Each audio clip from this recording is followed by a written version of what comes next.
Les doy una cordial bienvenida a nombre del magistrado César Ochoa Cardich, director general del Centro de Estudios Constitucionales del Tribunal Constitucional del Perú, quien les hace llegar un especial agradecimiento por haber recibido positivamente la convocatoria que se les hizo llegar a cada una de las magistradas. El día de hoy tengo el honor de moderar este evento académico. En ese entendido, quisiera empezar esta moderación agradeciendo de manera especial a dos personas que han hecho posible este seminario denominado El derecho de las mujeres a una vida libre de violencia en la jurisprudencia de los tribunales, cortes y salas constitucionales de América Latina y el Caribe. Se trata de el magistrado César Ochoa Cardich y la presidenta del Tribunal Constitucional, la doctora Luz Pacheco Serga, que ambos han acogido esta propuesta de un tema tan importante que se ha trabajado el día de hoy. Por supuesto, también quiero agradecer de manera especial al doctor Juan Manuel Sosa, director ejecutivo, que también ha impulsado con mucho ahínco esta actividad y finalmente la participación de cada una de las magistradas y de cada una de las personas que están el día de hoy. Este seminario se inscribe en el marco de la conmemoración del Día Internacional de la Eliminación de la Violencia contra las Mujeres. El objetivo principal es analizar la jurisprudencia relevante sobre la materia y además analizaremos por boca de las magistradas de cada una de estas cortes. El día de hoy contamos con 4 magistradas, la presidenta del Tribunal Constitucional del Perú, la doctora Luz Pacheco Serga, la magistrada de la Corte Constitucional de Colombia, la doctora Diana Fajardo Rivera, la vicepresidenta de la Corte Constitucional del Ecuador, la doctora Carmen Corral Ponce, y la ministra del Tribunal Constitucional de Chile, la doctora Nancy Yáñez Fuenzalida. En primer lugar, entonces, presentaré a la magistrada Luz Pacheco Serga, presidenta del Tribunal Constitucional. Ella es abogada y especialista tanto en derecho laboral y también ha destinado su tesis a un tema como es la dignidad humana. Cuenta con una destacada carrera académica en diversas universidades del Perú y también españolas donde se ha formado y ha promovido importantes cambios jurisprudenciales en favor de los derechos de las mujeres desde su trayectoria antes del tribunal y actualmente. Tiene, entre otras publicaciones, que destacan impacto del Tribunal de Fiscalización Laboral en las relaciones de trabajo, que dan cuenta de su compromiso por los derechos sociales y los derechos de la mujer. Presidenta, le dejo en el uso de la palabra. Adelante y muchas gracias. Muchas gracias, María Candelaria, por la presentación. También gracias a las magistradas que nos acompañan. Es para nosotros un honor contar con estas plataformas que nos permiten un acercamiento de nuestra jurisprudencia y también es significativo que seamos 4 mujeres en un día de la no violencia contra la mujer. También es una muestra clara de que la sociedad ha evolucionado y cada vez recibe mejor nuestra participación en la vida pública. eh, Consideraba al preparar esta pequeña alocución en que realmente el Día de la No Violencia es un día, por así decir, de mínimos en la convivencia social. Voy a intentar proyectar una diapositiva, vamos a ver si se logra pasar, no sé si ustedes la ven en este momento, tengo que, perdón, no he compartido la pantalla, espero que se pueda compartir la pantalla. Sí, tengo habilitada la función de compartir. Entonces, Ya se puede ver perfectamente, ¿no? magistrada. Perfecto. Entonces, cuando hablamos de la no violencia contra la mujer, lo que hay de, como decir, de música de fondo es el reconocimiento de la igual dignidad entre varones y mujeres. De hecho, la Constitución del Perú, en su artículo primero, destaca que la defensa de la persona humana y de su dignidad, ¿no?, son el fin supremo de la sociedad y del Estado. O sea, es el núcleo duro de todo nuestro ordenamiento jurídico.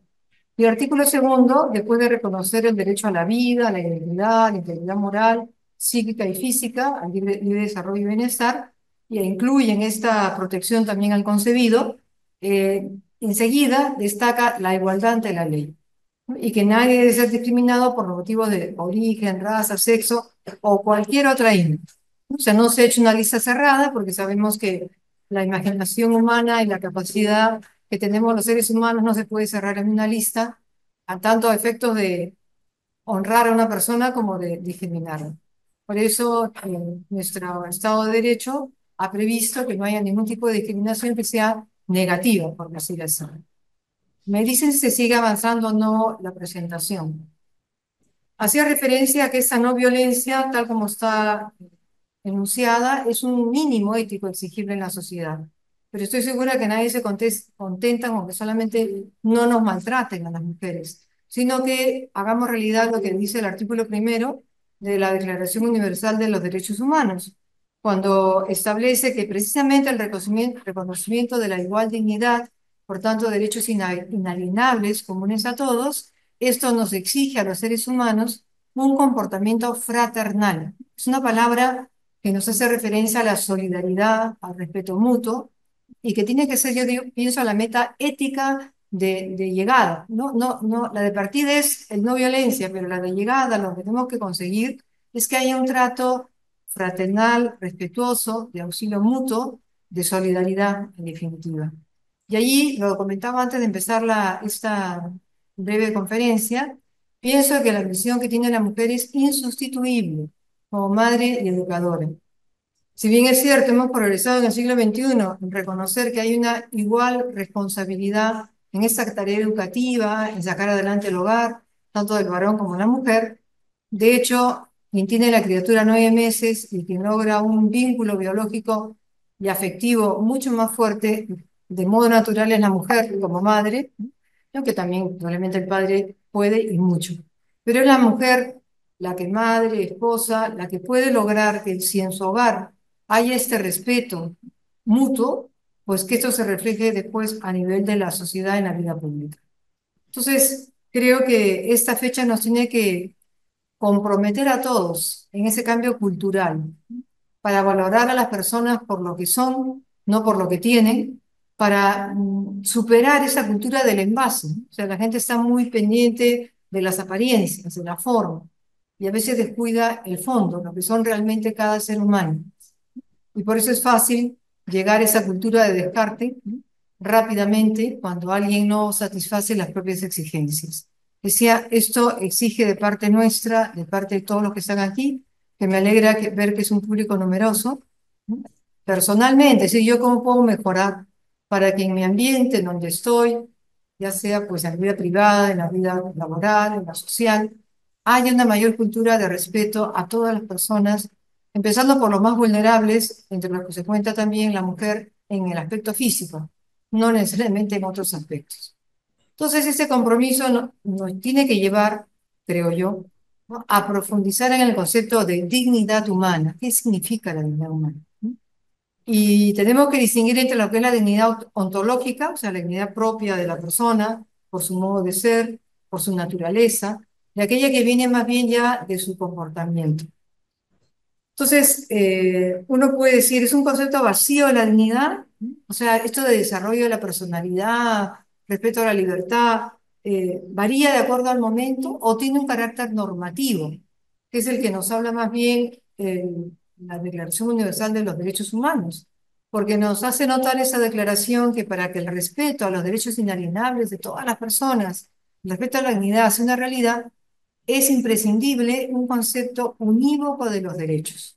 O sea, ¿qué entiendo yo por libertad? ¿Qué entiendo yo por, o sea, cada sociedad, ¿no? Porque si no, vamos viendo hoy en día que de posturas muy contrarias se esgrime el argumento de respeto a la dignidad.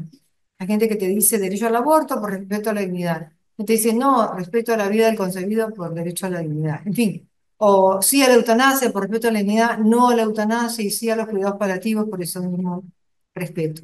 Entonces, creo que la primera tarea es aclararnos cada uno, yo qué entiendo por dignidad humana, ¿no? Y en el fondo, eso sí es creo yo, me parece que estaremos todos de acuerdo, que este concepto de dignidad humana esconde, ¿no? O tiene de contenido un juicio de valor sobre el modo de ser propio de las personas frente a los demás seres vivos. O sea, el modo de ser humano es diferente al ser humano, perdón, al modo de ser de los animales o de las plantas, porque nosotros no solamente tenemos conocimiento, como puede tener un animal superior, un cierto conocimiento, aunque sea eh, limitado, ¿no? Porque los animales no tienen conceptos universales, no saben que existen los amos. Reconocen una forma, un color, ¿no? ¿Sí? Un sujeto determinado que le es conveniente según su instinto y otro que le es dañino. Pero el ser humano no. Nosotros somos capaces de reflexionar sobre nuestros actos, tener conceptos universales, persona, dignidad, amistad, etcétera. Entonces, lo que tenemos que saber en el fondo, toda concepción de derecho, cualquier sea la nuestra, tiene una concepción de lo humano, de lo correcto o de lo conveniente al modo de ser de la persona. Me imagino que estaremos de acuerdo en que alguien que sea, no sé, pues cínico, que sea cruel, que, que no respete las diferencias, eso pues no es un modo de ser acorde con la dignidad humana. Por tanto, en términos de dignidad humana no cabe la neutralidad. O sea, porque todos tenemos que tener convicciones. O sea, o yo digo que esto es un comportamiento acorde con la dignidad o digo que no es acorde. Pero esa distinción me tiene que llevar siempre a respetar la opinión diversa a la mía. Lo que no es compatible con la dignidad humana es pretender que lo que yo considero lo correcto tiene que ser admitido por los demás a costa de sus propias vidas si no lo admiten. No, ¿no? La tolerancia lleva a respetar a las personas también cuando consideramos que están equivocadas en sus planteamientos, pero bueno, es parte del modo de ser humano. Entonces, yo siempre traigo a colación cuando puedo una enseñanza de un poeta griego, Hesiodo, del siglo octavo antes de Cristo, que habla de que los dioses han puesto en los seres humanos la diqué, la justicia, a diferencia de los animales que resuelven sus diferencias no en base a la justicia, sino en base a la fuerza. Entonces, esto nos demuestra que desde siempre las personas hemos experimentado que somos distintos a los demás seres humanos, perdón, seres vivos, y que eso nos exige un comportamiento también acorde con esa racionalidad que tenemos. Entonces, cuando hablamos de conducta, de moral, estamos hablando en el fondo de ética. El derecho nos impone los mínimos éticos de convivencia.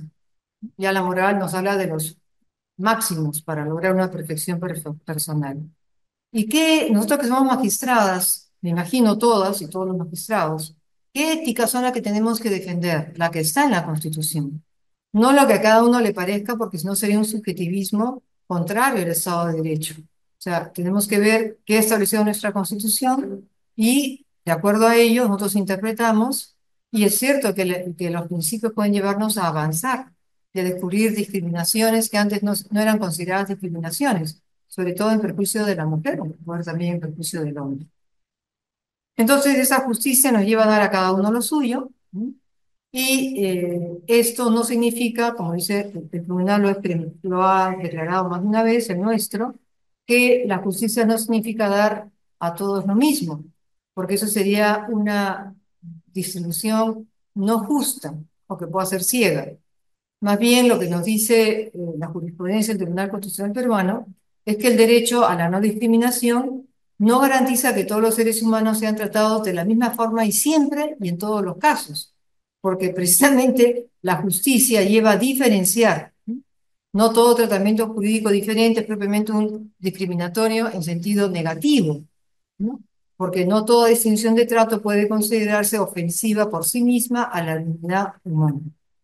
De hecho, yo que soy laboralista de formación, siempre he visto como una conquista que a la madre trabajadora se le concede unos derechos que no se le conceden al padre trabajador, como es el descanso pre y postnatal, ¿no? O sea, eso es lógico que lo tenga la mujer, porque es la que es madre biológicamente y no el varón.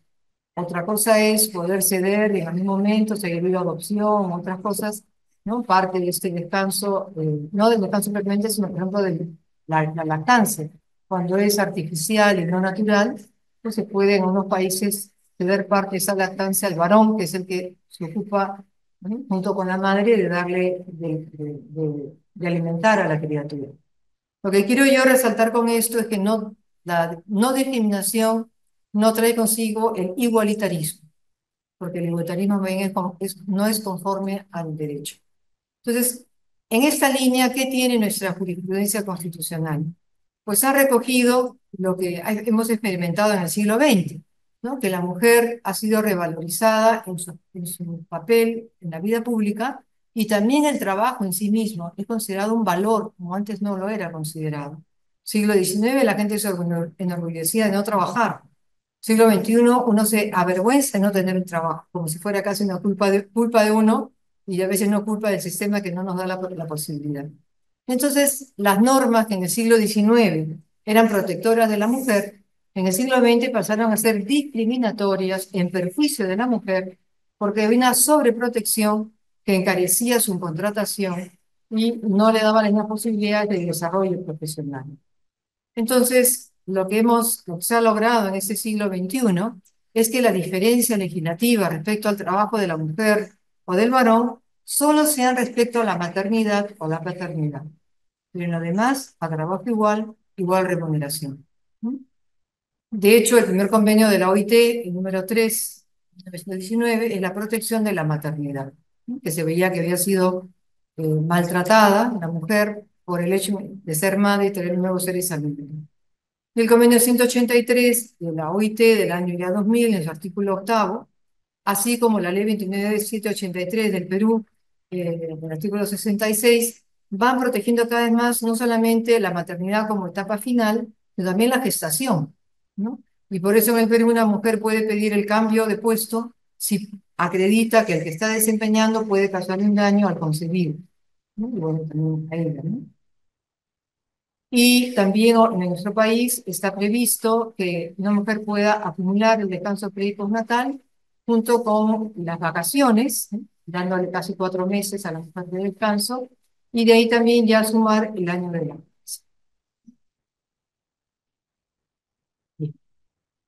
Entonces, ¿qué encontramos nosotros cuando hemos ingresado al Tribunal Constitucional? Yo la verdad que tenía como una tarea pendiente, porque en mi experiencia, lo he comentado más de una vez, como yo trabajaba en empresas privadas, bastantes años como gerente de recursos humanos, y tuve una experiencia muy fuerte cuando en una empresa en la que laboraba, una empresa textil, tenía bastantes mujeres laborando allí, y es una empresa de exportación no tradicional, y por tanto permitía contratos a plazo fijo que se fueran renovando sucesivamente. Entonces había una trabajadora contratada de esta manera, a plazo determinado, que tenía la mejor producción de la planta, y era muy buena trabajadora. Entonces yo normalmente antes de entrar a mi oficina, me paseaba por la planta, veía a la gente, y descubrí que no estaba en su telar esa mujer, nunca la había visto faltar. Yo le pregunté a la operaria que estaba a su lado, ¿y qué pasó con fulanita? Ay, doctora, no sabe, me dijo, fue mujercita. ¿Y cómo? Se dio cuenta que yo ignoraba que esta mujer había dado a luz. Entonces me dijo, ay, no, doctora, pero ella necesita el trabajo, me ha dicho que mañana viene a trabajar. Le digo, ¿cómo venir mañana si me estás diciendo que hoy ha dado a luz? No, pero es que ella necesita el trabajo. Ah, le dije, pero es que no puede venir a trabajar mañana, ella tiene derecho al descanso. Entonces me fui a la portería y pedí que si esta persona se acercaba a trabajar al día siguiente, que no la dejaran ingresar y que fuera a mi oficina. Efectivamente, pues al día siguiente se presentó con cara así de aterrada la trabajadora.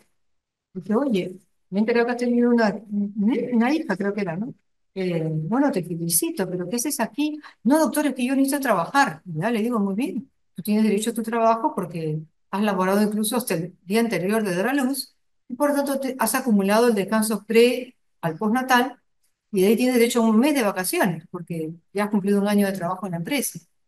No, entonces me miraba como si yo fuera extraterrestre y no me creía, ¿no? No me creía lo que le estaba diciendo. Entonces le insistí que tenía esos derechos y me dijo, no, no, pero es que en el parque industrial, cuando uno queda embarazada, no le renuevan el contrato.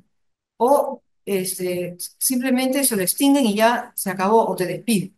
No, le dije, pero eso es un abuso, ¿no? Ni hablar, no, quédate tranquila que tú vas a seguir trabajando acá.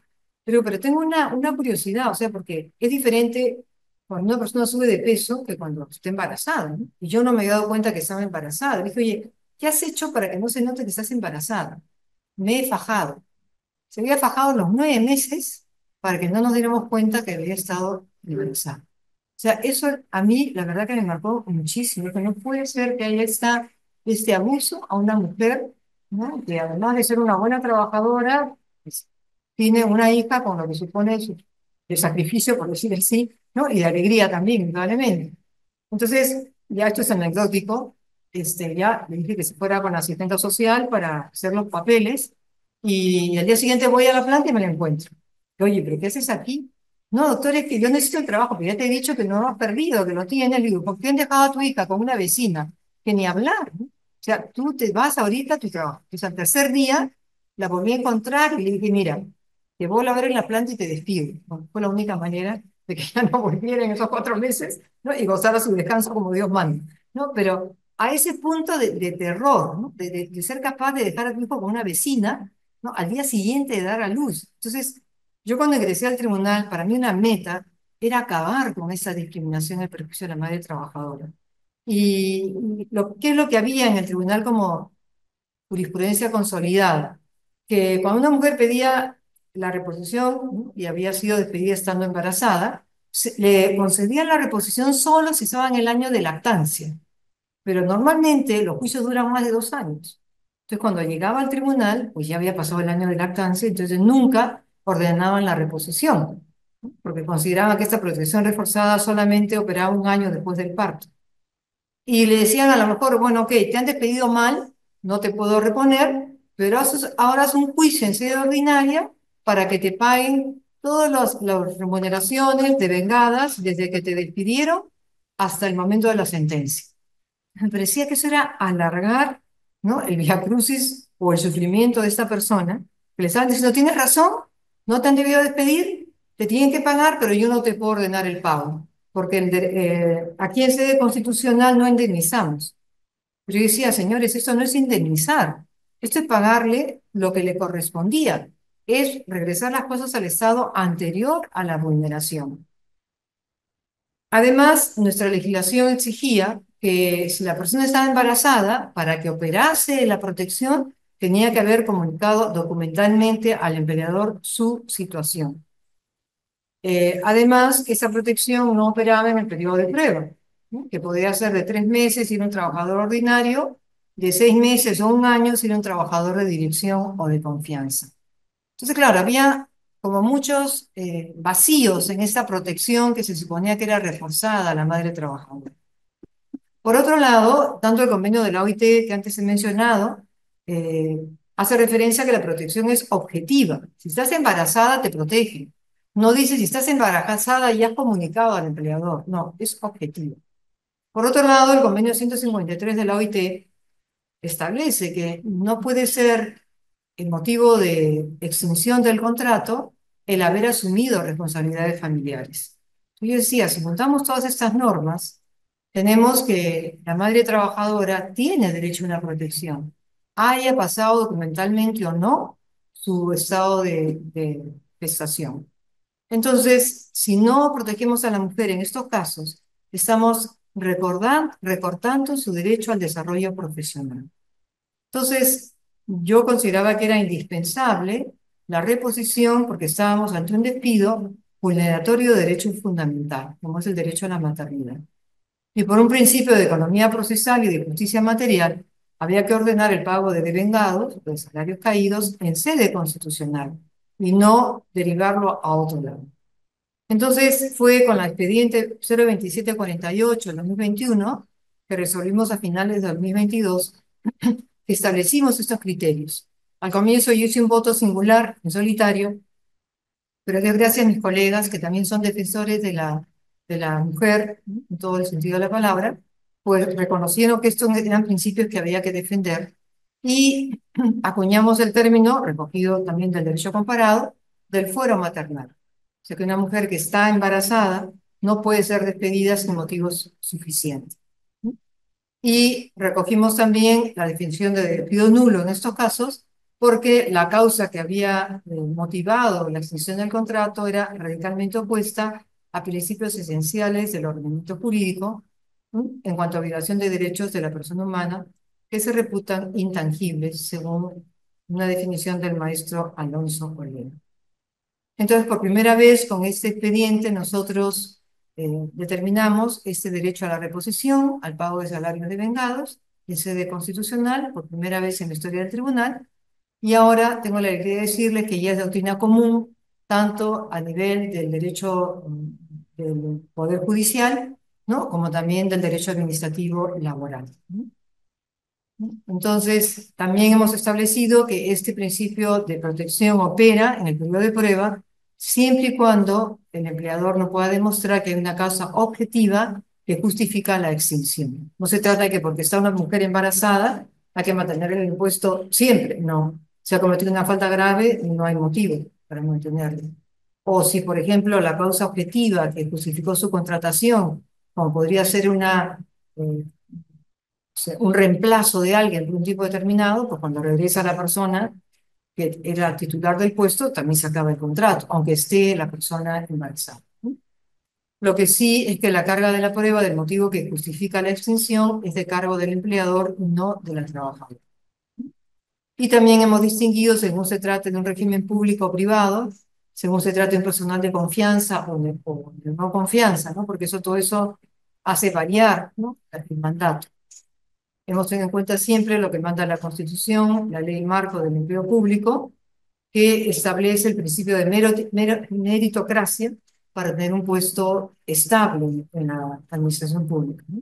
Y para eso es requisito además que se haya accedido al puesto por concurso público y que la plaza que ocupa la persona esté presupuestada y se encuentre vacante. Si no se cumple con esos requisitos, entonces la persona es repuesta temporalmente hasta que se convoca el concurso público. Si no aprueba el concurso o no se presenta, pues pierde la plaza sin necesidad de que haya un pago adicional, ¿no? Como decía, pues es un criterio ya recogido felizmente en nuestro derecho.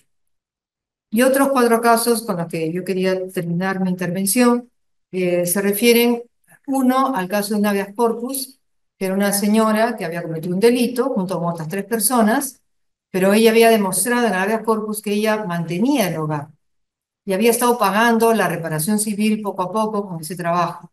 Sin embargo, el juez, ¿no?, determinó ante una queja de la víctima pues que había que cambiar la orden de comparecencia que tenía por la depresión efectiva. Entonces, claro, ¿cómo dejabas a esos hijos en desamparo? Porque ella era la única fuente de ingresos.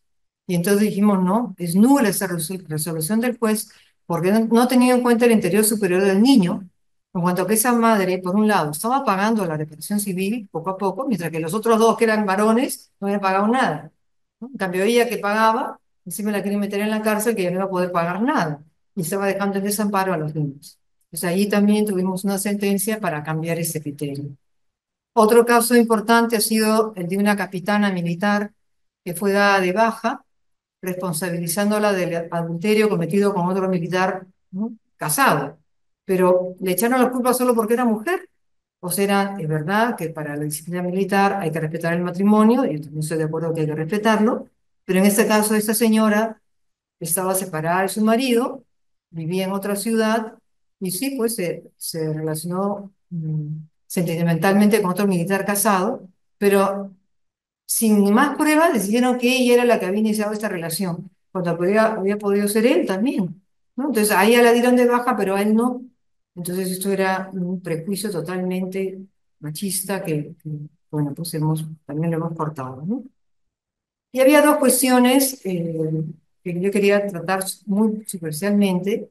Una es que me preocupa a mí, al menos en el Perú, la tipología del feminicidio, que creo que es similar en algunos países, no sé si en Ecuador y en Chile y en Colombia es igual, pero donde a la mujer se le intenta matar o se le mata por su condición de mujer. Para mí, ¿qué encierra esa tipicidad? Encierra pensar que nuestra condición de mujer justifica tratarnos como cosa, cuando precisamente un feminicidio es no reconocer nuestra condición de mujer. no reconocer nuestra valía de dignidad igual a la del varón. Entonces, eso está ahorita legislado, no nos corresponde a nosotros, al menos en el tribunal, cambiarlo. Pero sí yo creo que hay que tomar conciencia de que la condición de mujer es justamente lo contrario de lo que se reconoce en un acto de feminicidio. Pero en fin, bueno, eso está ahí, pero al menos yo, entre comillas, elevo mi protesta, porque creo que hay que más bien reconocer nuestra condición de mujer, que es, no es ser un objeto. También cuando nos tratan como objeto, como cosa de posesión del varón, ahí no están reconociendo nuestra valía personal, ¿no? Como sexo femenino.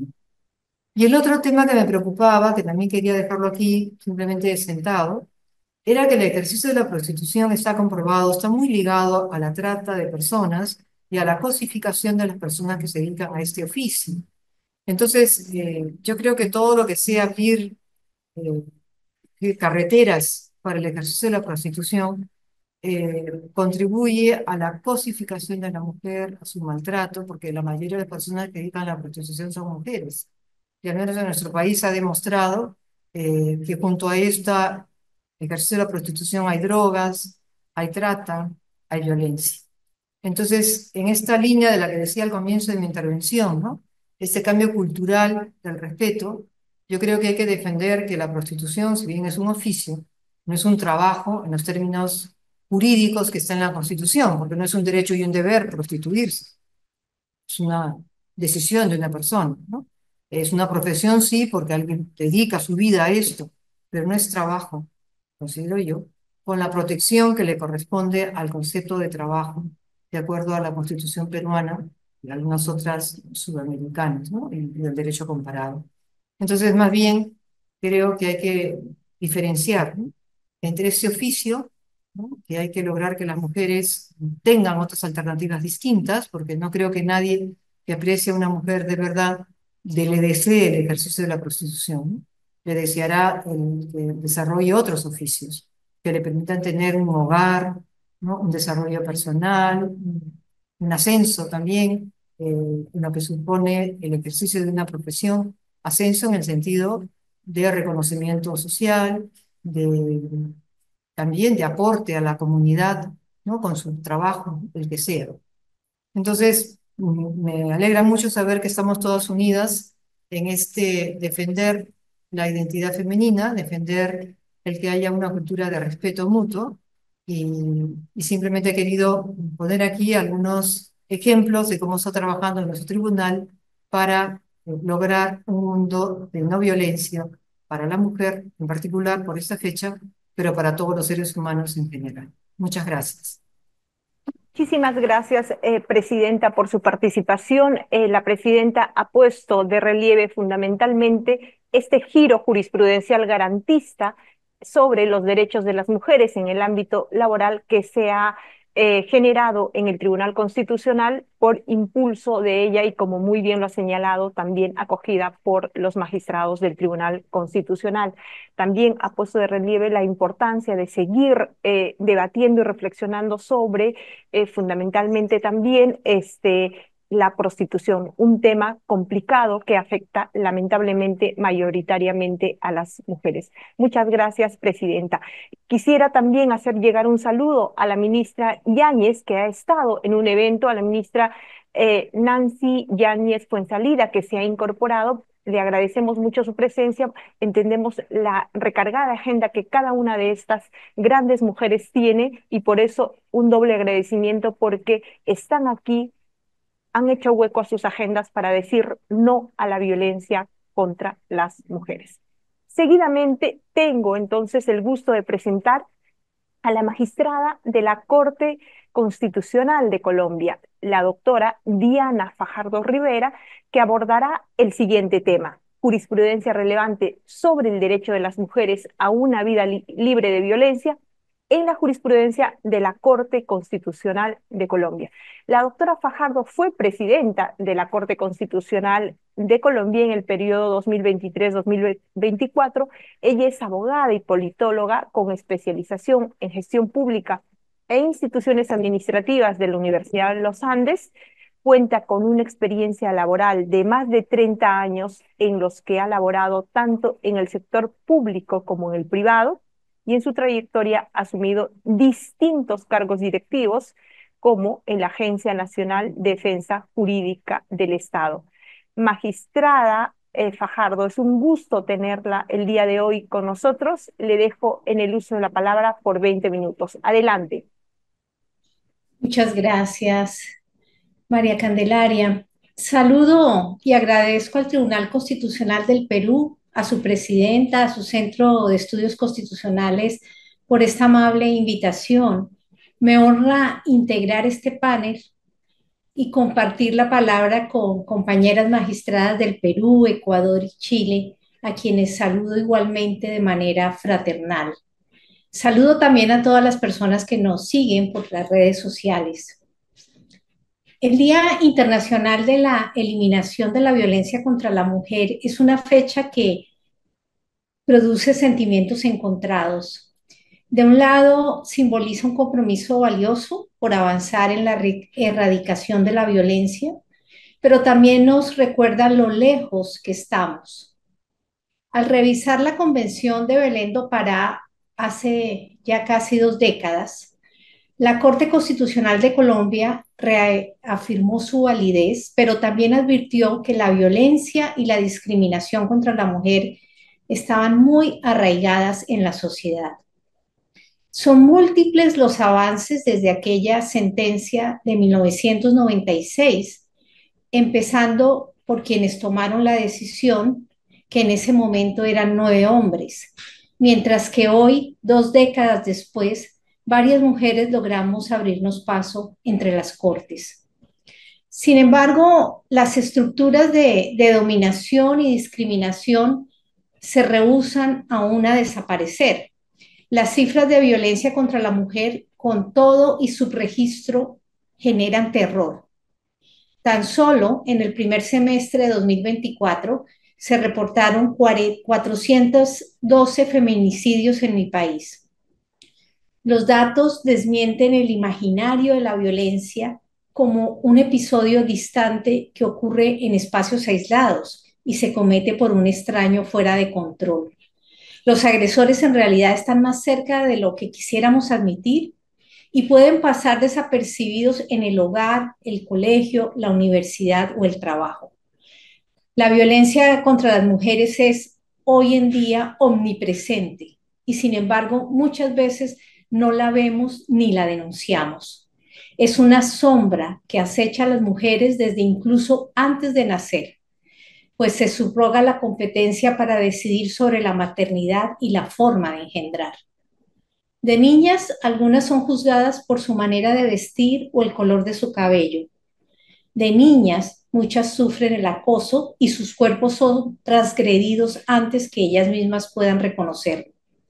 Con la vida laboral no cesa la violencia, pues el acoso sigue y la sociedad que les exige no abortar es la misma que las expulsa de las oficinas tan pronto se enteran de su embarazo. Por su parte, las mujeres que por voluntad o por falta de oportunidades permanecen en casa cumplen una labor invisibilizada de trabajo y de cuidado que como sociedad aún no reconocemos en toda su dimensión y su valor. Quizá nos concentramos tanto en romper los techos de cristal que nos olvidamos de aquellas mujeres que ni siquiera logran escapar de los escenarios más terribles de miseria. En un país atravesado por el conflicto armado como el mío, los actores de la guerra se ensañaron de forma desproporcionada con los cuerpos de las niñas y de las mujeres. Y muchas de las violencias que allí ocurrieron se justificaron en nombre de la guerra, incluso por parte del Estado.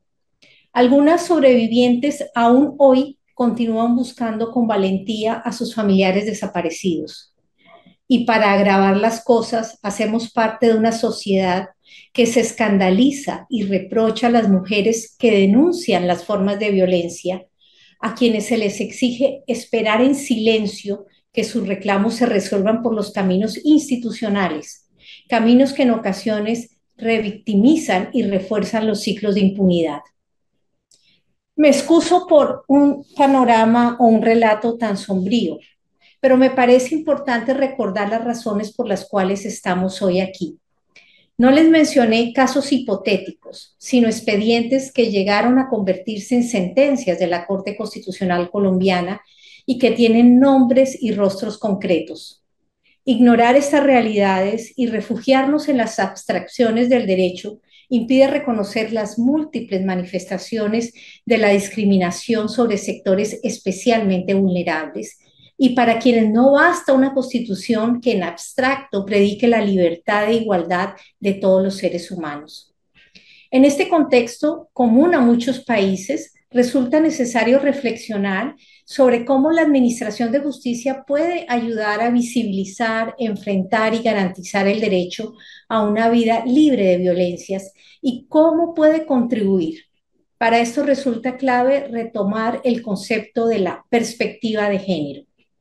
La Corte Constitucional colombiana ha entendido la perspectiva de género como un lente que permite ver lo que es ajeno a la mirada ordinaria, ir más allá de las abstracciones jurídicas y ser sensible ante los contextos de discriminación. Es posible resumir este concepto en 5 breves ideas. Primera, es una obligación judicial en los casos en los que se sospecha la existencia de relaciones asimétricas, prejuicios o patrones estereotipados de género. Segunda, es un marco de análisis y de interpretación que exige tener en consideración cómo los estereotipos asignan unos roles que se normalizan, que atraviesan la vida de las mujeres y que se conjugan con otros factores de vulnerabilidad. Tercera, sirve como una herramienta fundamental del poder transformador del derecho en la medida en que la comprensión integral de estos asuntos es la única capaz de incidir en la construcción de nuevas realidades. Cuarta, en la etapa de proposición y práctica de la prueba, exige a las autoridades judiciales ejercer, incluso de oficio, sus potestades para contar con los elementos necesarios, así como para garantizar que en su recaudo no se revictimice a la mujer. Quinta, en el análisis de la prueba, admite que el razonamiento judicial encuentre sustento en la prueba indiciaria, dado que en muy pocas ocasiones es posible acceder a la prueba directa. Además, activa presunciones en favor de quien alega haber sido víctima de violencia en razón del género. Me detendré ahora en 3 escenarios de violencia contra la mujer que pueden ser de un interés particular en este seminario, para lo cual emplearé casos concretos de la Corte colombiana. La violencia institucional es un primer escenario. La Corte Constitucional ha identificado barreras particulares para el acceso a la administración de justicia de las mujeres. Esto, sumado a la falta de enfoque de género, contribuye a perpetuar los fenómenos de dominación patriarcal, entre otras razones, porque la revictimización en sede judicial disuade a las mujeres de acudir a la justicia para obtener reparación y asegurar la no repetición. Un caso resuelto hace pocas semanas a través de la sentencia SU 339 de 2024 dejó en evidencia esa debilidad estatal. Todo inició cuando al interior de una alta corte, un magistrado y una magistrada se apartaron de una decisión mayoritaria. Pero solo la magistrada fue objeto de fuertes recriminaciones a lo largo de varias sesiones en la sala plena de ese alto tribunal. Incluso un día se ordenó suspender la grabación de la sesión para que los compañeros de la magistrada continuaran en privado y sin dejar rastro con las recriminaciones a ella. Tras la situación, la magistrada interpuso una demanda contra el Estado para obtener la reparación del daño causado a ella y a sus hijos por los mensajes constantes de invisibilidad, acallamiento e incluso ridiculización. La Corte Constitucional concluyó que la magistrada fue víctima de actos de discriminación en el ejercicio de su función judicial y que además, al acudir al servicio de justicia, su caso no fue estudiado con enfoque de género. Este asunto es relevante por 2 razones principales. La primera, porque reafirma que la omisión de la aplicación del enfoque de género es en sí misma una forma de violencia institucional, entendida como aquella en la que el Estado se convierte en un segundo agresor de las mujeres que han sido víctimas de violencia y que acuden a sus instituciones para lograr su protección y la restitución de los derechos fundamentales. La segunda, en tanto evidencia un escenario particular de poder de orden patriarcal, en el que la reproducción de estereotipos y asignación de roles no son ajenos a la administración de justicia y a sus más altas instancias. Pasemos ahora al escenario de la violencia vicaria.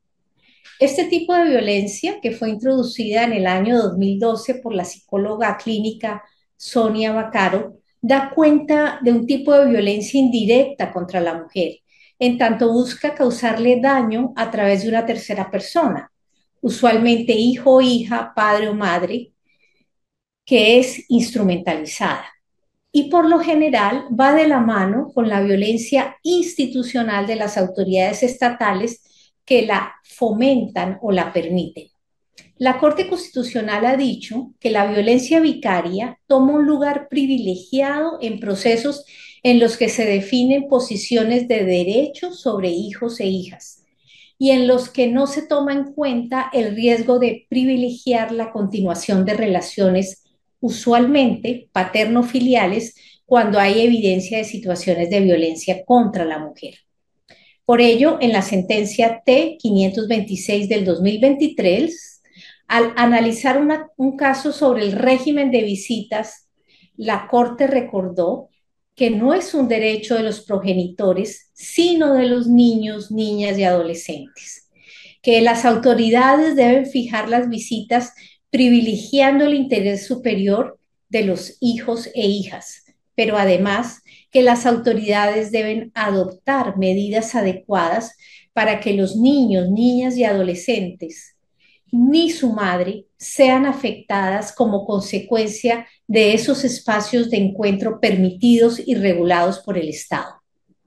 Este caso tuvo una particularidad, pues en el proceso se invocó el denominado síndrome de alienación parental, el cual se popularizó en los conflictos familiares. Sin embargo, la Corte Constitucional colombiana advirtió que este síndrome no tiene sustento científico, pone en duda la capacidad de juicio de los menores de 18 años y reproduce esquemas de violencia contra la mujer. Pasemos ahora al tercer escenario, el de la violencia obstétrica. Esta violencia es aquella ejercida por los encargados de la atención en salud sobre las mujeres que acuden a los servicios con ocasión de su embarazo o parto. No solo ocurre por malas prácticas médicas, sino también por tratos deshumanizados, irrespetuosos y abusivos contra la mujer. Es una conducta que suele pasar desapercibida ante la normalización de los tratos degradantes que se aprovechan del estado de indefensión de la mujer embarazada, los desafíos incluso en su tipificación y también porque la mujer que ha dado a luz después de una experiencia desagradable y quizás traumática, lo que menos desea es exponer su intimidad más de lo que ya lo hizo. En un caso del año 2023, la Corte Constitucional estudió la demanda de Gloria, quien relató cómo los médicos restaron importancia a sus dolores de parto, diciendo que estas complicaciones pasan por querer traer hijos al mundo. Luego, en la fase de recuperación, otro profesional de la salud expresó sin ningún reparo que ella no tenía vagina y que había quedado desfigurada. Para la Corte, estas expresiones son reprochables, sobre todo en un momento en el que la mujer es altamente vulnerable y padece dolores indecibles. No se puede admitir que tales expresiones sean normalizadas dentro de una actividad que requiere no solo adecuadas prácticas profesionales, sino también la sensibilidad por el cuidado de las pacientes. Por ello, la Corte ordenó a la clínica diseñar un plan de formación preventivo de la violencia obstétrica para los profesionales de la salud, al tiempo que envió el expediente al Tribunal de Ética Médica para que evaluara una posible infracción. La perspectiva de género alerta sobre cómo las estructuras de dominación no se superan simplemente por la consagración legal de un derecho, sino que las prácticas sociales permanecen y pretenden seguir moldeando la autonomía sexual y reproductiva de las mujeres, castigando cualquier supuesta desviación. Quiero concluir con una breve reflexión. Hay quienes cuestionan el enfoque de género porque esperan que las juezas y los jueces seamos seres completamente racionales y alejados de los escenarios sociales que, en opinión de algunos, nublan el razonamiento propiamente jurídico. Tal postura desconoce que todas las personas, incluidos los administradores de justicia, somos producto de una sociedad que normaliza y reproduce los roles de género y que, por lo tanto, cuando se asume el cargo de juez, lo más seguro es que se actúe de la misma manera. La aplicación mecánica y abstracta del derecho no solo invisibiliza relatos y experiencias de vida valiosas, sino que también impide cuestionar cómo las instituciones mismas perpetúan tales modelos de discriminación. El enfoque de género no implica una actuación parcializada del juez ni asumir que la mujer siempre tiene la razón, pero sí nos abre los ojos a otras realidades de violencia que se han normalizado. El enfoque de género ofrece marcos analíticos más amplios para comprender el mundo que habitamos en sus complejidades. La perspectiva de género no promete una única solución posible. Eso es parte de su valor. Tampoco corresponde a una sola visión. Es plural y diversa, como lo somos las mujeres. Muchas gracias. Muchas gracias, magistrada Diana Fajardo. Como hemos podido advertir, la magistrada Fajardo nos ha relatado la jurisprudencia más relevante y última de la Corte Constitucional de Colombia en materia de el derecho de las mujeres a una vida libre de violencia. Y ha puesto de relieve fundamentalmente tres tipos de violencia a los que se les está poniendo nombre, pero no son nuevos: la violencia institucional, la violencia vicaria y también la violencia obstétrica. Nos están llegando múltiples felicitaciones y sobre todo consultas sobre los números exactos de las sentencias. Entonces, nosotros recogeremos en un cuaderno estas ponencias y les haremos llegar tanto los números y las sentencias a las que ha hecho referencia la magistrada Diana Fajardo como aquellas a las que ha hecho referencia la presidenta del Tribunal Constitucional del Perú, la magistrada Luz Pacheco Cerda. Muchísimas gracias, magistrada Fajardo. Ha sido un gusto escucharla. Seguidamente, muchas gracias. Seguidamente, tengo el honor de presentar a la vicepresidenta de la Corte Constitucional del Ecuador, la doctora Carmen Corral Ponce, quien abordará también el tema jurisprudencia relevante sobre el derecho de las mujeres a una vida libre de violencia desde la óptica de la Corte Constitucional del Ecuador. La doctora Corral Ponce es abogada especialista en Derecho Constitucional, Seguridad Social, Derecho Laboral Individual, Derecho Colectivo y Derecho Bancario. También fue nombrada por la Contraloría General del Estado como veedora ciudadana en el proceso de auditoría integral al Instituto de Seguridad Social. Como ya había señalado, es especializada en Derecho Laboral y de la Seguridad Social. Magistrada Corral, le dejo en el uso de la palabra por 20 minutos y le agradecemos de manera especial el haber hecho un hueco en su agenda para estar el día de hoy con nosotros. Adelante por 20 minutos. Gracias.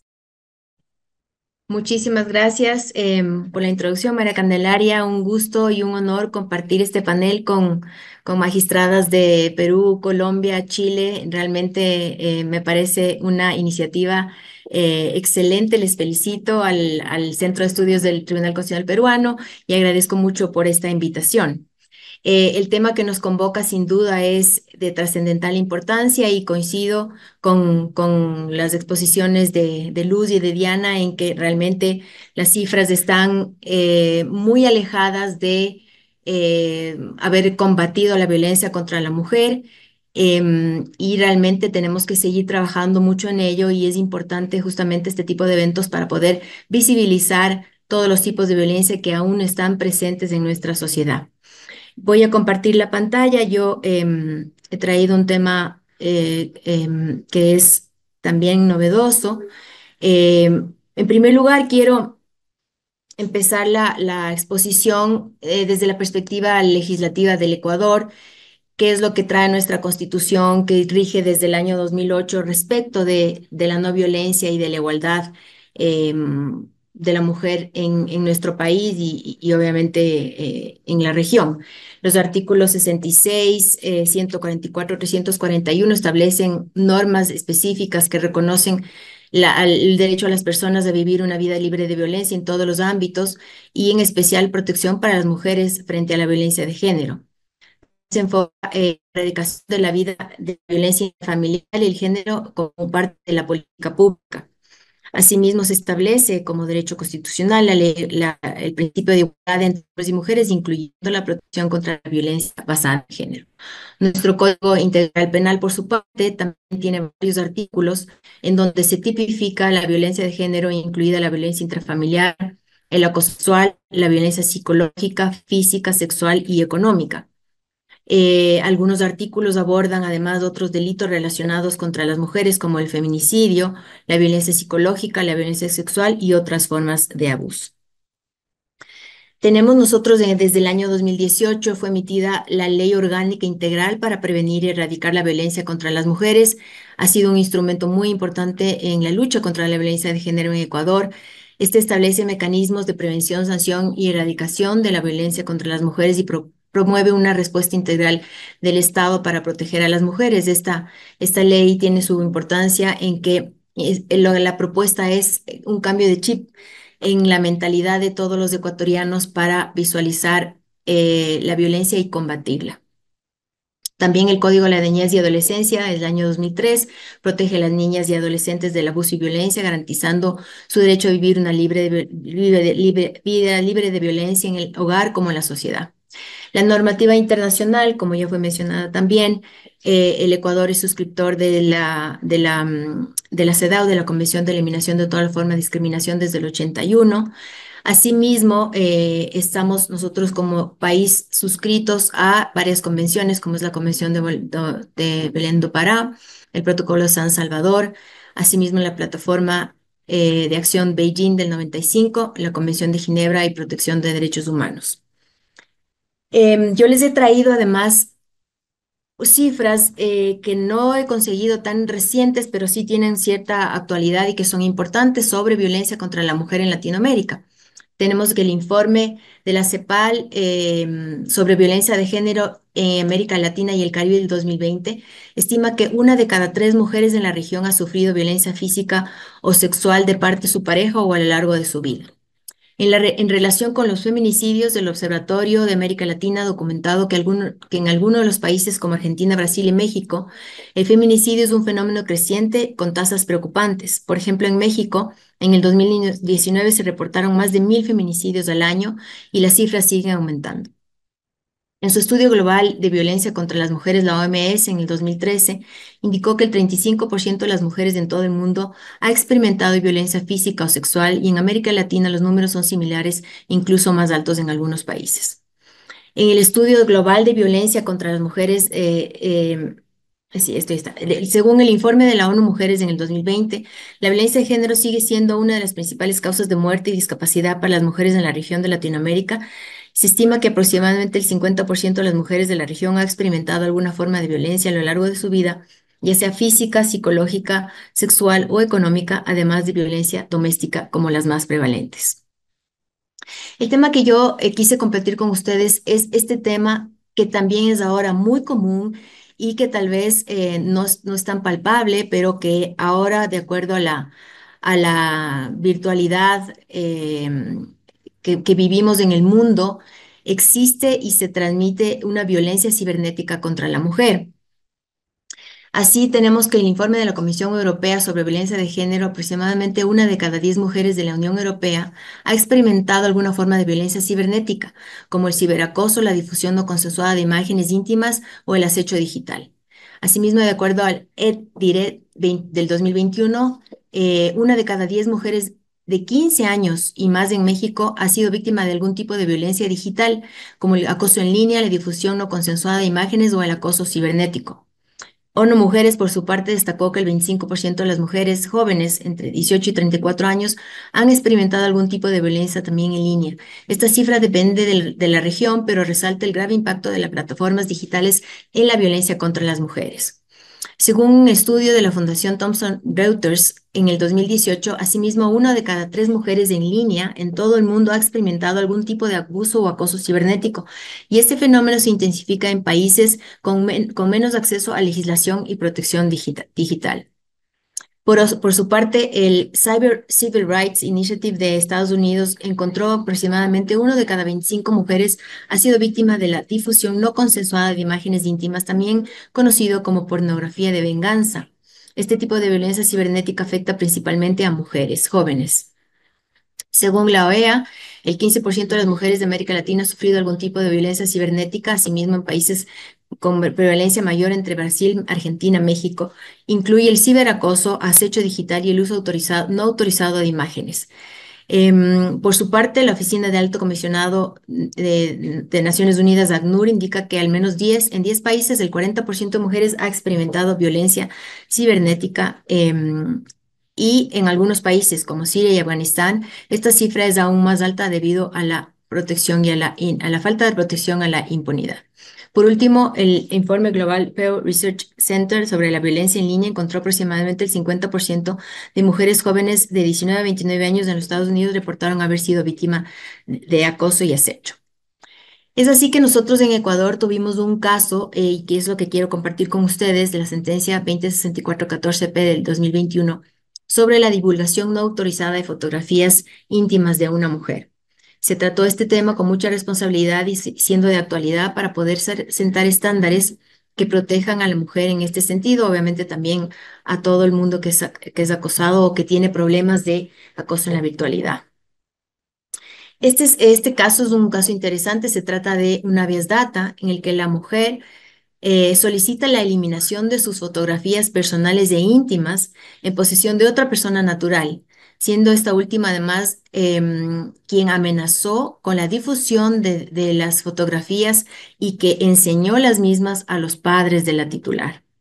En primer lugar, se aceptó la demanda y se dispuso la reparación integral sin una indemnización. La actora presentó apelación debido a que estuvo inconforme con la indemnización de daños y perjuicios, y ocurrió que en la Corte Provincial, en apelación, el voto de mayoría negó el recurso y reversó la sentencia de primera instancia, considerando que no había habido ninguna vulneración de derechos constitucionales respecto de la actora.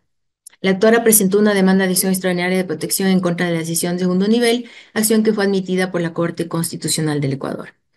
La Corte Constitucional aceptó la acción extraordinaria de protección, declaró la vulneración del derecho a la motivación, tutela judicial efectiva y efectuó un análisis de mérito. Al resolver el fondo del proceso, se aceptó la acción de habeas data, se declaró la violación de los derechos a los datos personales, a la imagen, a la honra, al buen nombre e intimidad. Además, dispuso la difusión de la sentencia para evitar que esta situación pueda repetirse en el futuro. La sentencia, ¿qué es lo que determinó? En primer lugar, abordó el tema de lo que es un dato personal. El concepto es amplio ya que comprende cualquier tipo de dato que atañe a una persona identificándola o en su defecto haciéndola identificable. El concepto identificable, para calificar una información de dato personal, no es necesario que dicha información permita por sí sola identificar al interesado. Hay que considerar el conjunto de medios que puedan ser razonablemente utilizados por el responsable para el tratamiento o por cualquier otra persona para identificar a dicha persona. ¿Qué debe entenderse por el tratamiento de datos personales? El tratamiento se puede definir como un concepto genérico y consiste en cualquier operación realizada sobre el dato, sea automatizada o no. El tratamiento de datos personales conlleva en principio el necesario consentimiento previo del titular de la información o en su defecto el mandato de la ley, que también podría ser por orden o autoridad judicial. El consentimiento del titular para el tratamiento de datos es importante que sea libre, específico, informado e inequívoco. Es decir, que la decisión esté, que el consentimiento no esté sujeto a ningún tipo de vicio de consentimiento, que sea clara en cuanto al tipo de tratamiento que va a autorizar el titular sobre el dato personal, que sea informado, es decir, que conozca cada detalle del uso que se va a dar con su dato personal y que sea inequívoco, que no dé lugar a dudas respecto al consentimiento al mismo. Este consentimiento, claro, no es absoluto y puede estar y puede ceder ante otros derechos constitucionales como la libertad de expresión o cuestiones de interés público, pero para ello se deberá aplicar un test de proporcionalidad en cada caso. La sentencia habla también de un derecho muy importante para la mujer, que es el derecho a la intimidad. El derecho a la intimidad implica la existencia, goce y disposición de una esfera reservada exclusivamente para el individuo, mismo que permite desarrollar libremente, es decir, sin injerencias externas ni arbitrarias, su personalidad en los distintos ámbitos que componen su vida. La obligación de los individuos que conforman la sociedad también tienen que abstenerse y no interferir sin autorización de que la persona o de autoridad pública en esta esfera íntima reservada al individuo de cualquier forma que pueda poner en peligro el desarrollo de su libre personalidad y la consecución de su proyecto de vida, además de respetar los derechos fundamentales conexos. La sentencia habla de una expectativa razonable de privacidad. ¿Qué significa esto en el ámbito digital? Es una noción respecto al grado o marco de protección en la intimidad que puede razonablemente esperar una persona frente a las posibles injerencias de parte del Estado. Al menos dos elementos a considerar. El elemento subjetivo, que consiste en quien alega la violación del derecho a la intimidad pueda considerar válidamente que su actividad, comportamiento o esfera está protegida por posibles injerencias. Y el elemento objetivo, que consiste en que la sociedad pueda asumir que esta expectativa es razonable, es decir, que sea oponible a concluir que es oponible a terceros, que sea posible concluir que es oponible a terceros. Con lo cual, por ejemplo, una conversación que mantiene dos personas en la red de WhatsApp, en principio cuenta con una expectativa razonable de privacidad. Esto en razón de que el tipo de espacio de la aplicación está cerrado exclusivamente a dos personas concretas sin que nadie más pueda acceder a este espacio virtual. Este análisis se realizó porque las fotos fueron transmitidas por WhatsApp. Esta situación difiere en el caso, claro, de que el intercambio de datos personales se dé en un grupo abierto o un grupo cerrado de WhatsApp, en cuyo caso el estándar de privacidad será distinto dependiendo de la información que exista, de las reglas del grupo, para qué fue creado, etcétera. La sentencia aborda, al ser fotografías íntimas del caso que nos ocupó, abordó el concepto también de datos sensibles, aquellos que afectan la intimidad del titular o cuyo uso indebido puede generar discriminación, tales como los que revelan el origen racial, étnico, orientación política, convicciones religiosas, filosóficas, temas de afiliación política y relativos a salud, vida sexual y datos biométricos. Los datos personales que reflejan obviamente la vida sexual de una persona, tales como fotografías, videos o conversaciones, son además datos altamente sensibles y esto quiere decir que gozan de una protección reforzada justamente por los efectos que puede producir su tratamiento sin autorización y sin consentimiento. El siguiente derecho que se abordó en esta sentencia es justamente el derecho a la imagen. Es el derecho de toda persona a disponer o manejar su imagen por sus propios rasgos físicos. Por lo tanto, es irrenunciable, imprescriptible, inalienable y autónomo. Emana de la dignidad humana y de la libertad de cada persona. La facultad de disposición de la imagen personal es una manifestación del ejercicio de libre desarrollo de personalidad, motivo por el cual se puede revocar el consentimiento en cualquier momento en razón del carácter mutable de la personalidad. Cualquier información gráfica que plasme rasgos físicos de un individuo está amparado por el derecho constitucional a la imagen, sin importar si la fotografía pertenece o no a la esfera más íntima del individuo. Se dice también en la sentencia que la autorización que dé el titular de la imagen encuentra su límite constitucional en el respeto de los derechos fundamentales de esa persona. Por todo lo anterior, al momento de analizar posibles vulneraciones de este derecho, el juez no podrá desechar cargos presentados bajo el mero argumento de que la persona autorizó la difusión de su imagen, su publicación u otra forma de disposición de su apariencia física contenida en la forma o de un dato personal. Para finalizar, entonces, las reflexiones que se hizo sobre esta sentencia, se la hizo antes de la emisión de la ley de protección de datos que ya se emitió en el Ecuador en el año 2022, me parece. Por lo que cuando se elaboró esta sentencia se debió recurrir a jurisprudencia y doctrina comparada para poder desarrollar el derecho a las personas, especialmente quienes sufrían acoso cibernético, a gozar del derecho a la intimidad, a la imagen, datos personales, honra y buen nombre, como se ha expuesto. Se fijó un mecanismo de protección claro para resguardar los datos sensibles, como son aquellas que atañen a la sexualidad de persona, especialmente fotografías íntimas. También se fijaron limitaciones en cuanto a la posibilidad de acceso a los datos de intercambio de los mismos en redes sociales y otros medios cibernéticos. Esto para que las personas sepan abstenerse de realizar prácticas que atenten contra los derechos constitucionales en el marco del uso del Internet. Otro punto relevante que tiene que ver es justamente los impedimentos que enfrentan las personas con mayor frecuencia, las mujeres que sufren acoso cibernético, y es que los juzgadores consideraban que al haber voluntariamente enviado la fotografía se perdía el derecho a reclamar. Esto quedó zanjado, pues el consentimiento no es una invitación abierta a difundir indiscriminadamente un dato personal, ni obsta para que el titular pueda retirar el consentimiento en cualquier momento. Otro punto relevante que desarrolla la sentencia es la expectativa de privacidad que pueden esperar las personas al momento de interactuar en redes sociales y mensajería instantánea. Esto último a efectos de comprender cuándo sus actuaciones están amparadas en el derecho a la intimidad y cuándo no lo están.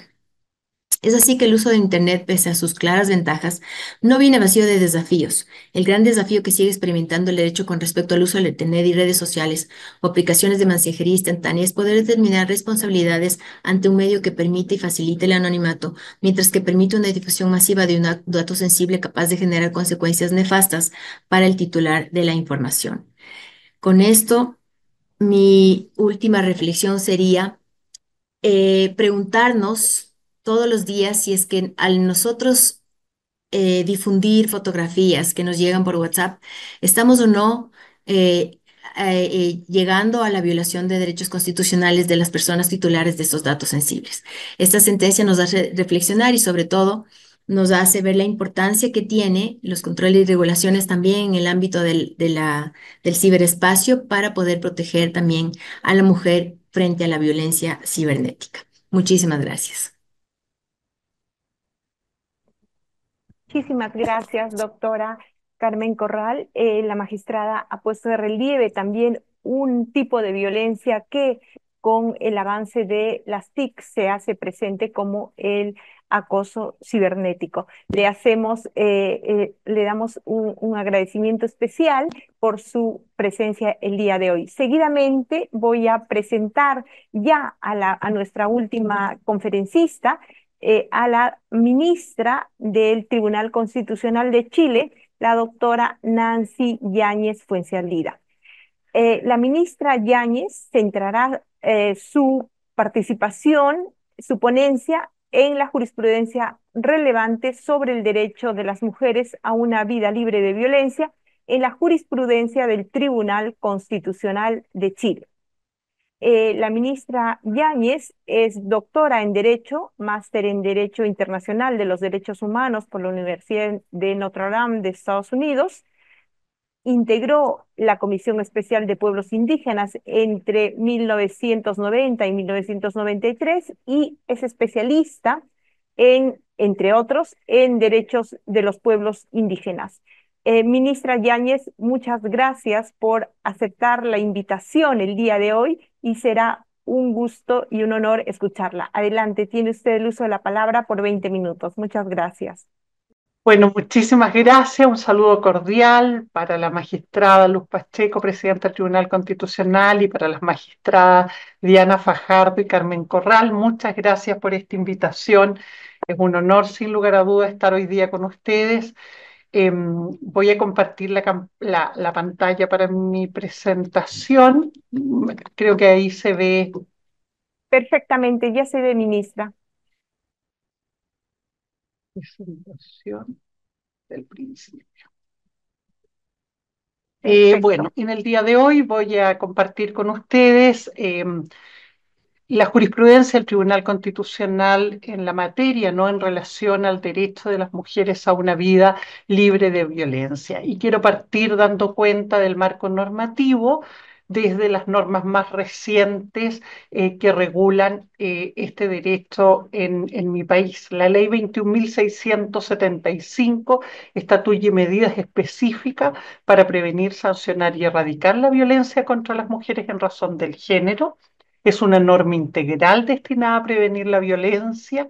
Estatuye que toda mujer tiene el derecho a una vida libre de violencia y por lo tanto es responsabilidad del Estado prevenir, sancionar y erradicar prácticas que vulneren este derecho. Para alcanzar este objetivo, entonces, se establece que la ley va a regular medidas de prevención, protección, atención, reparación y sobre todo acceso a la justicia para las mujeres víctimas de violencia en razón de su género y considera especialmente las situaciones de vulnerabilidad o discriminación múltiple de que las mujeres son víctimas, haciendo suyo el concepto de interseccionalidad que se ha venido acuñando tanto en el sistema universal de protección de derechos humanos como en el sistema interamericano de protección. Hay otra normativa que ha ido ajustando la normativa doméstica a los estándares internacionales. Esta es la ley 21.645 que establece reformas al Código del Trabajo para la protección de la maternidad, paternidad y vida familiar y regula además el régimen de trabajo a distancia y teletrabajo para hacerlo compatible con las obligaciones de cuidado que tienen no solo las mujeres, sino que también la familia y la sociedad en su conjunto. La ley 21.565 establece un régimen de protección y reparación integral para las víctimas de femicidio y sus familias, y la ley 21.523 modifica diversos cuerpos legales para mejorar garantías procesales cuando se trata de delitos contra la indemnidad sexual de las mujeres a efectos de evitar la revictimización.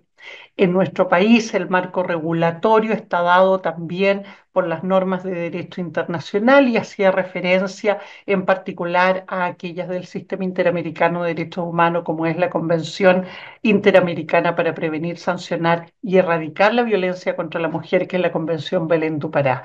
De conformidad con el artículo 5º, inciso segundo de nuestra Constitución, los tratados internacionales o las normas internacionales sobre derechos humanos ratificadas por Chile y vigente constituyen límite a la soberanía, lo que ha permitido entonces la incorporación de esta normativa como baremo de constitucionalidad.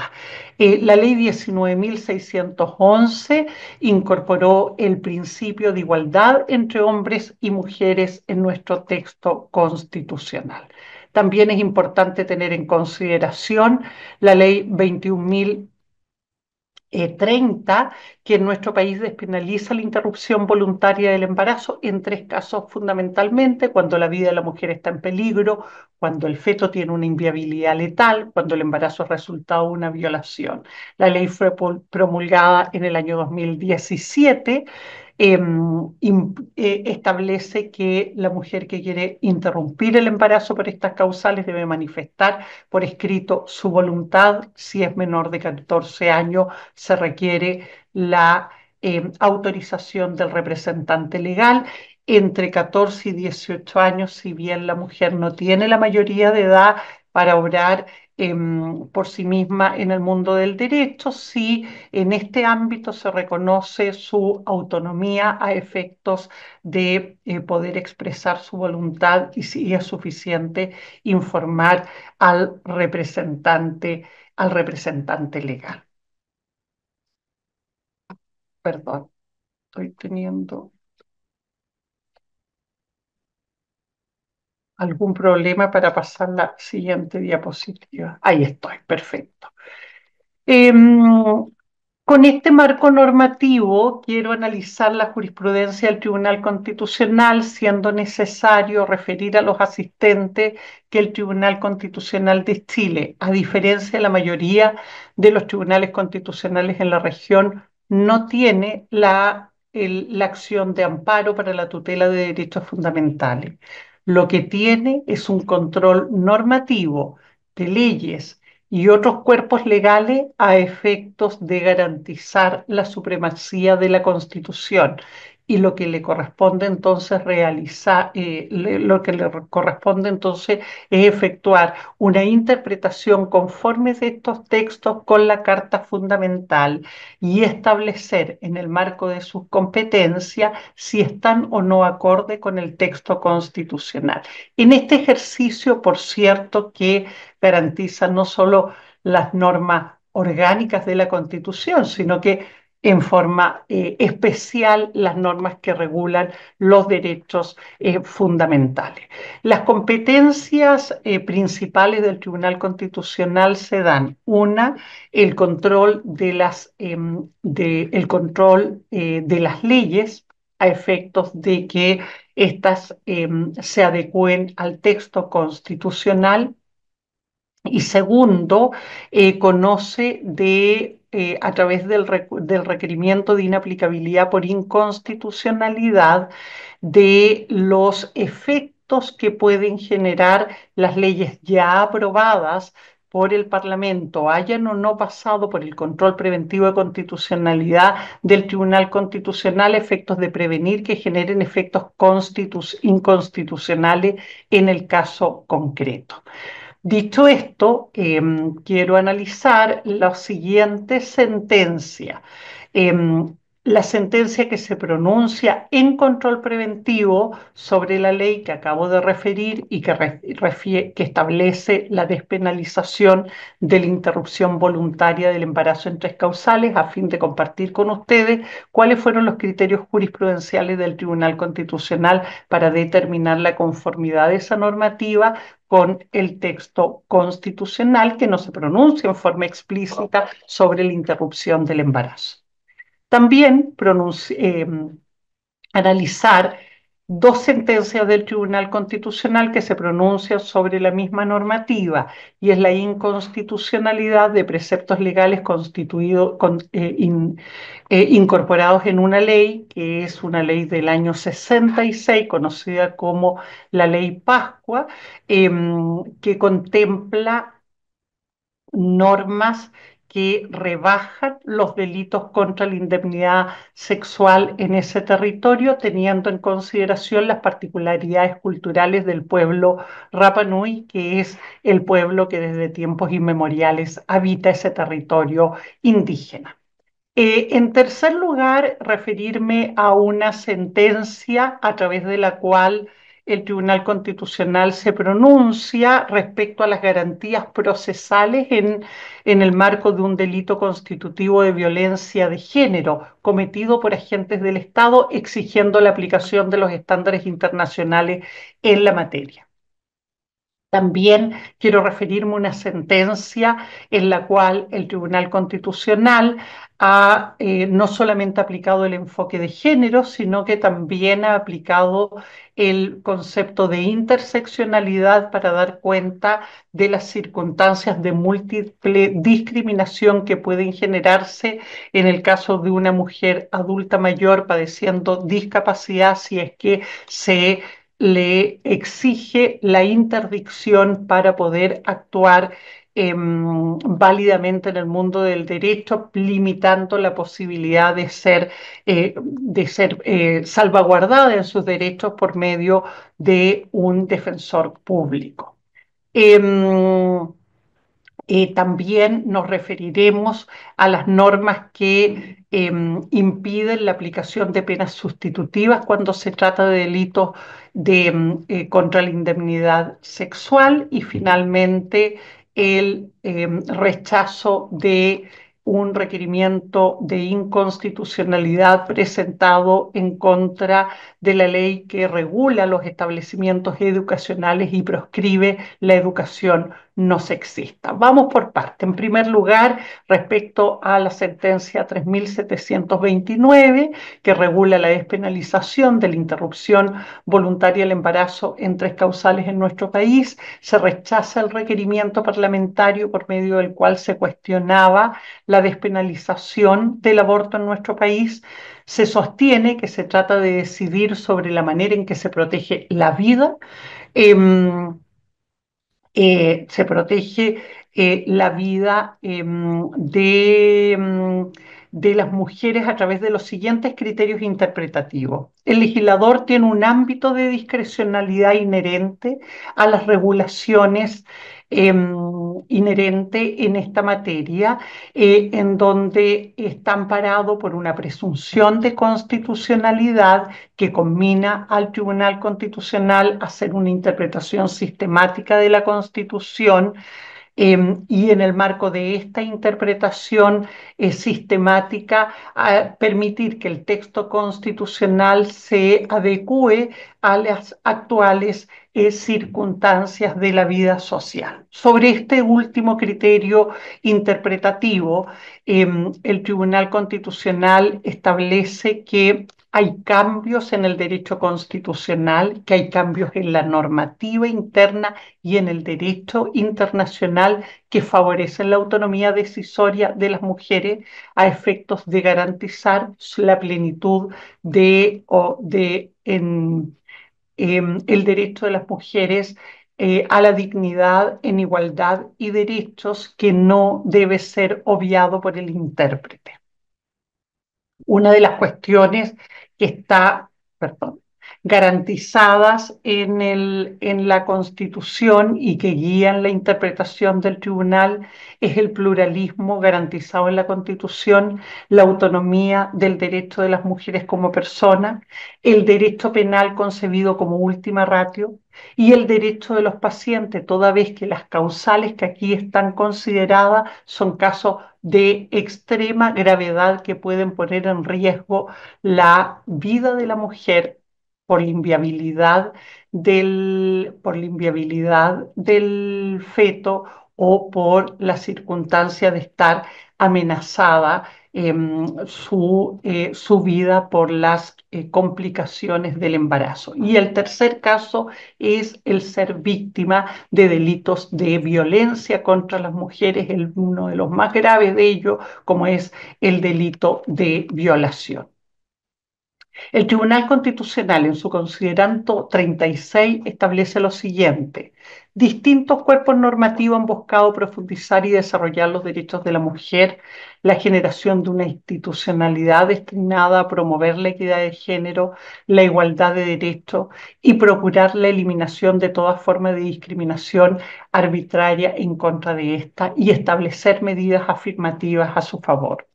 Los tratados internacionales, además de reconocer los derechos tradicionales de las mujeres, han avanzado en el reconocimiento de otros derechos que profundizan y desarrollan el Estatuto de Derechos Fundamentales de las Mujeres. Destaca la protección efectiva contra todo acto de discriminación, el derecho a ser valorada y educada libre de patrones estereotipados de comportamiento y prácticas sociales y culturales basadas en conceptos de inferioridad o subordinación. El derecho a una vida libre de violencia física, sexual o psicológica ampara a las mujeres a poder decidir en condiciones de agresión sexual respecto a la interrupción del embarazo.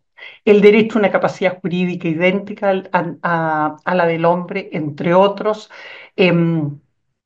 constituyen elementos fundamentales para salvaguardar los derechos de las mujeres y establecen nuevos énfasis en aspectos relacionados con la maternidad.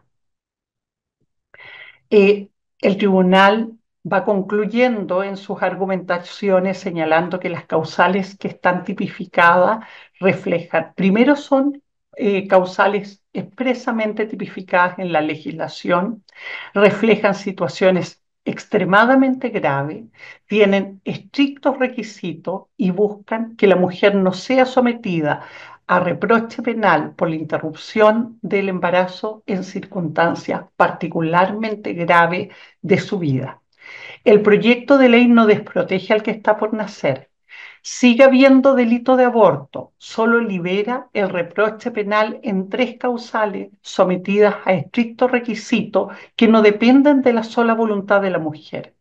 No se deroga ni modifica el conjunto de disposiciones legales de todo tipo que buscan proteger al que está por nacer. El tribunal analiza las 3 causales individualmente consideradas y determina su constitucionalidad y proporcionalidad. La presencia de las 3 causales, señala el tribunal que el proyecto contempla, obligan a ponderar las cargas excesivas que éstas significan para la mujer. El derecho no puede obligar a las personas a actuar contra sí mismas y obligarlas a soportar el riesgo vital, la muerte de su hijo por una patología letal o la maternidad como consecuencia de una violación. Esa es la sentencia del Tribunal Constitucional a este respecto. Y esta es la normativa que, tras el pronunciamiento del Tribunal Constitucional, regula esta materia en nuestro país. En la sentencia 8.729 y 12.415, el Tribunal Constitucional declaró la inconstitucionalidad de la denominada Ley Pascua. Es una ley que otorga beneficios penales excepcionales para las personas que cometen delitos contra la indemnidad sexual de las mujeres en el territorio insular. Son delitos cometidos por naturales del pueblo Rapa Nui, y el fundamento de esta normativa se hacía radicar en la circunstancia de la cultura polinésica del pueblo Rapa Nui, que al tener prácticas sexuales más liberales, la ley consideró que podía tolerar delitos o justificaba la rebaja de pena en delitos contra la indemnidad sexual. El tribunal, a propósito, a raíz de un requerimiento del juzgado del juez de Isla de Pascua y teniendo a la vista un amicus curiae presentado por las mujeres Rapa Nui, determinó que la sanción penal por delitos sexuales constituye un elemento fundamental para erradicar todas las formas de violencia contra la mujer. Es una herramienta que busca disuadir conductas contra la mujer por medio de un efectivo reproche penal. Al analizar los elementos culturales de la conducta, determinó que esta conducta fue impuesta por el Estado de Chile basado en estereotipos y sin tener a la vista la opinión de los naturales de la isla en el año 66, que en consecuencia no corresponde aplicar los elementos, la variable cultural en este caso, sino que las normas de derechos humanos que salvaguardan el derecho de la mujer a una vida libre de violencia. Finalmente, no solamente determinó la inconstitucionalidad de la norma para el caso concreto, sino que además determinó que por un quórum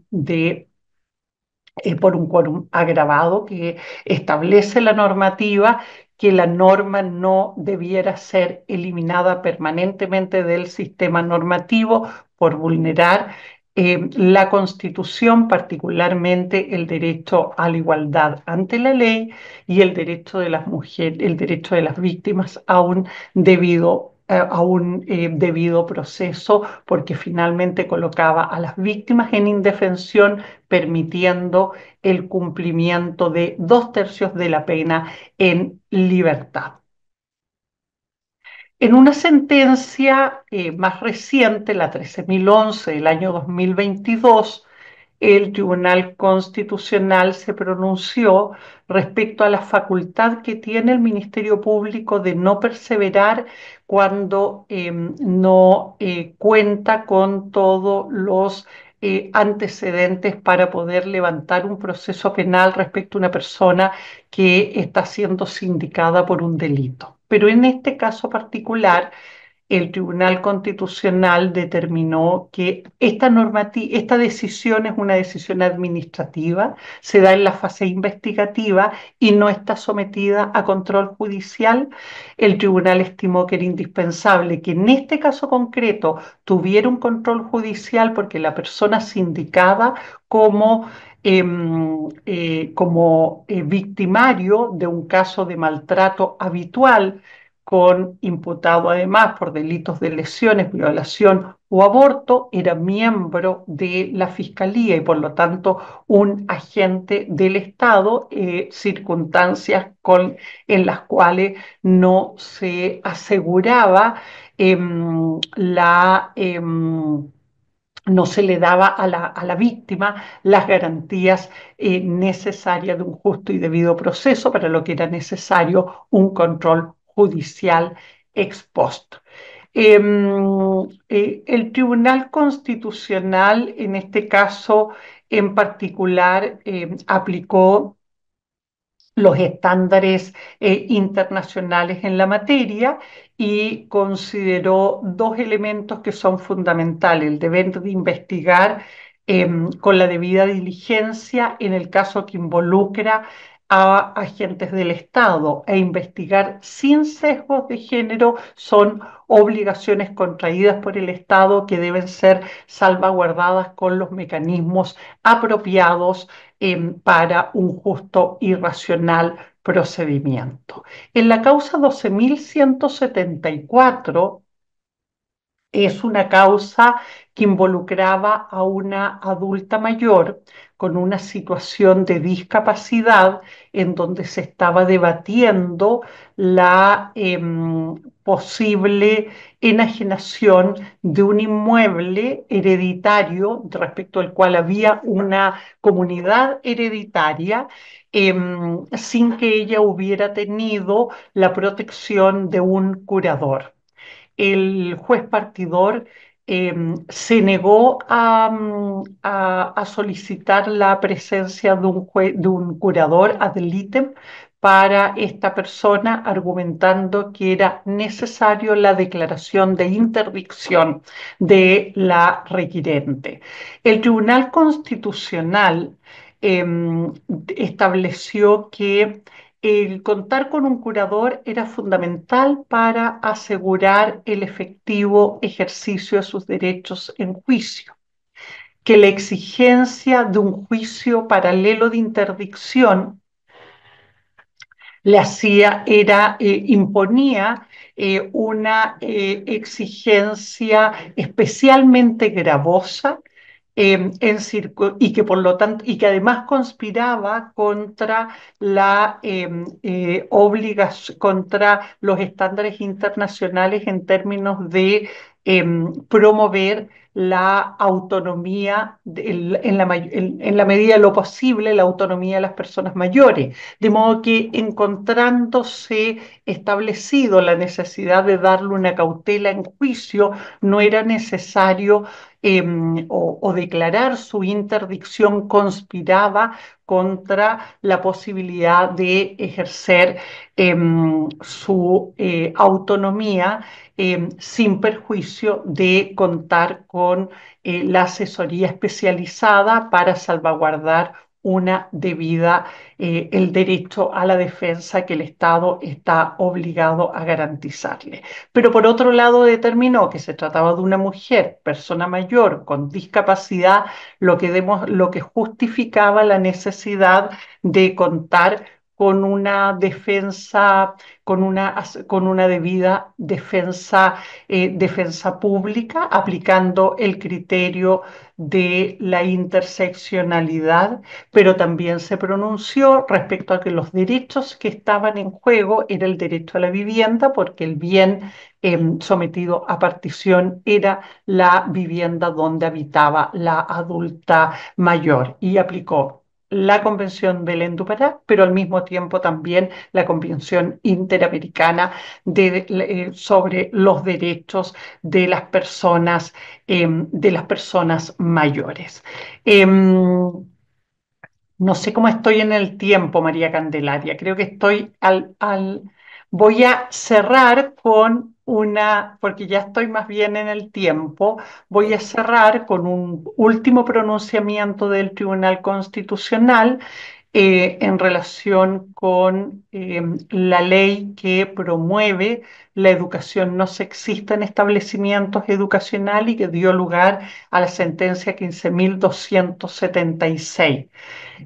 Un requerimiento parlamentario buscó declarar la inconstitucionalidad de la expresión no sexista contenida en el proyecto, una expresión que tenía como fundamento erradicar la violencia contra la mujer. El cuestionamiento es que la educación no sexista tiene un sesgo ideológico. Y el Tribunal Constitucional sostuvo que la inconstitucionalidad no era real, el término educación no sexista admite una interpretación razonable y obvia como contraria al sexismo y sexismo en su sentido literal y obvio, lo que significa que las personas no pueden ser discriminadas en razón de su sexo y que ello es totalmente acorde a el principio de igualdad entre hombres y mujeres establecido en el artículo 19, número 2 de la Constitución y en la normativa especial a la que hice referencia cuando partí mi presentación, que establece la igualdad entre hombres y mujeres y rechazó entonces el requerimiento. Hasta ahí me quedo en razón del tiempo. Muchas gracias. Muchísimas gracias a usted, ministra, por compartir el análisis que ha realizado de la jurisprudencia. Le agradecemos de manera especial el haber estado el día de hoy con nosotros. Muy bien, la violencia contra las mujeres es una forma de discriminación y constituye una violación de los derechos humanos. El Tribunal Constitucional, en la sentencia recaída en el expediente 03378-2019 en paro, reafirmó a su vez que es un problema de relevancia constitucional.